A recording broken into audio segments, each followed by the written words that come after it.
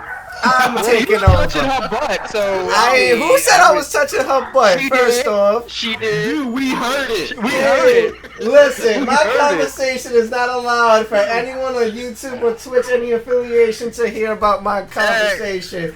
I am banning every single person in this chat. I am banning everybody in this fucking lobby. Fuck all that. I don't give a shit. Alright, no, seriously. He's pulling a low tier guy. Talking Seriously. about the booty, get that ass back. Seriously Go though. in the butt. Okay. Let's compare this. In the butt? Dag, no more.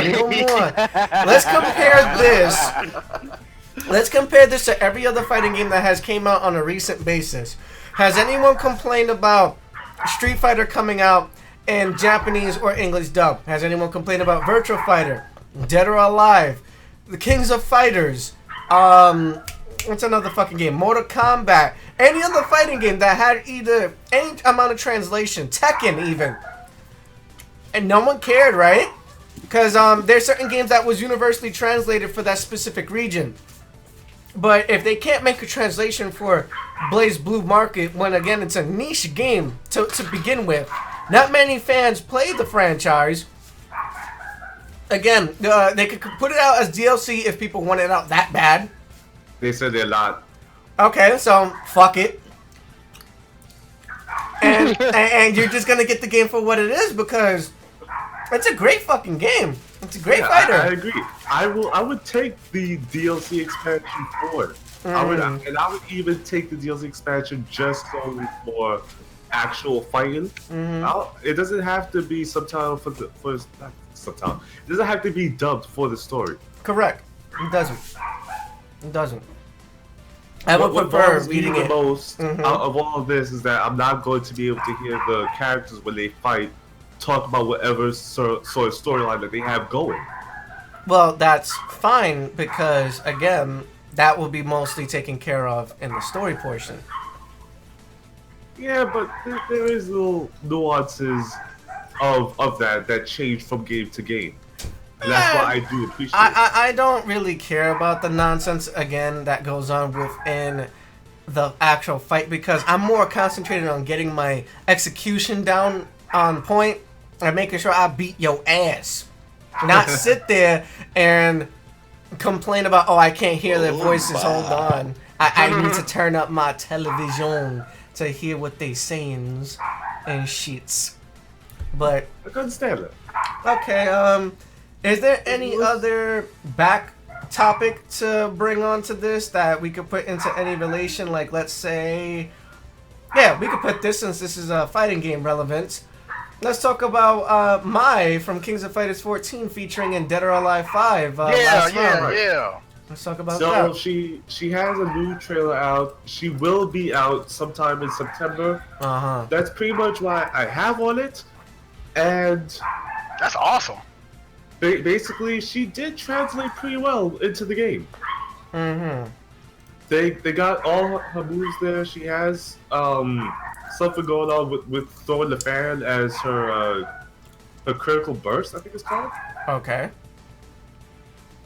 And that's pretty much it. They have shown off a couple of her moves.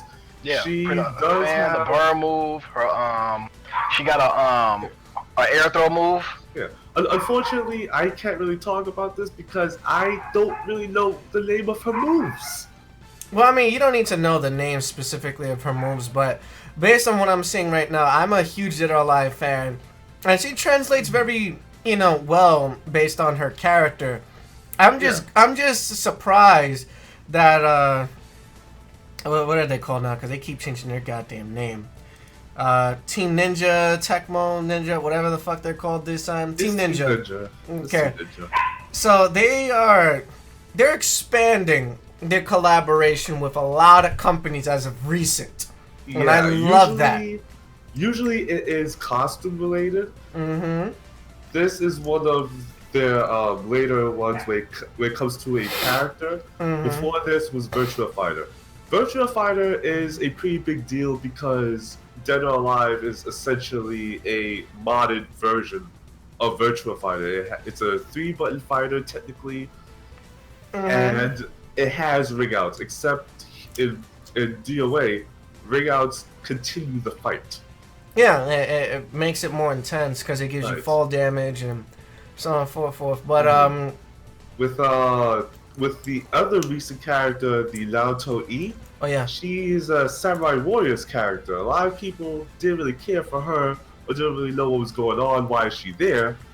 Samurai Warriors, for those that don't know, is a subsection of the Dynasty Warriors games.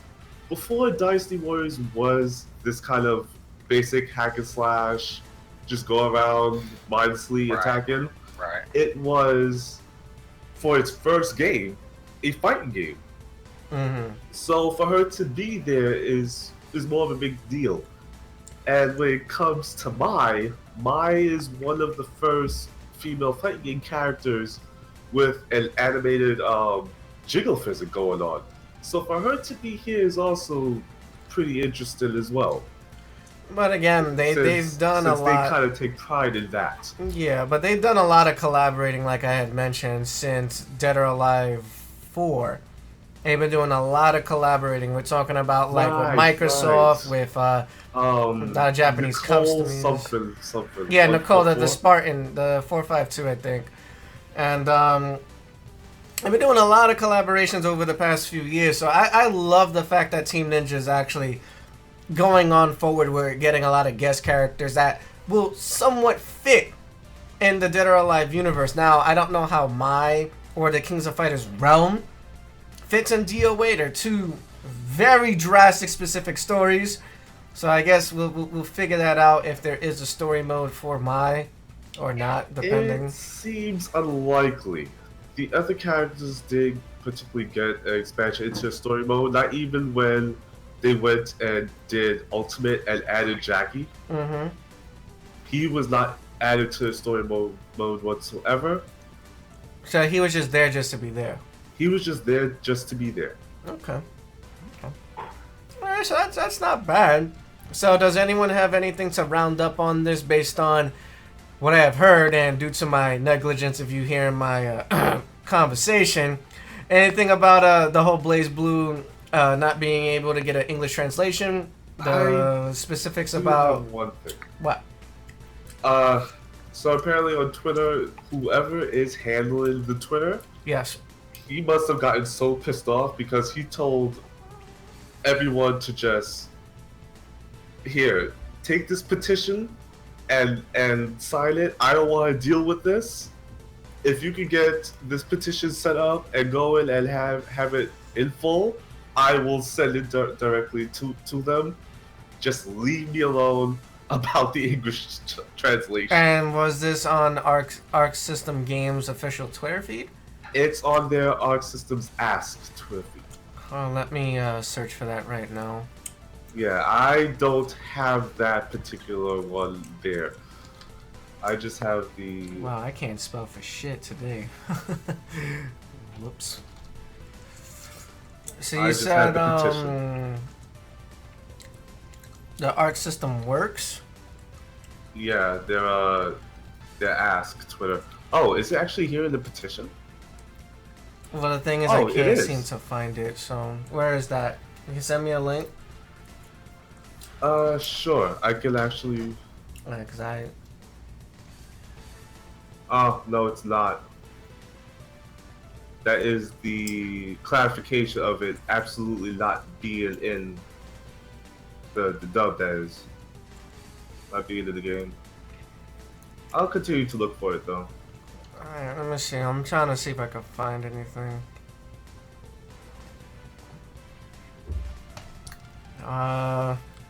Contact. Here we go.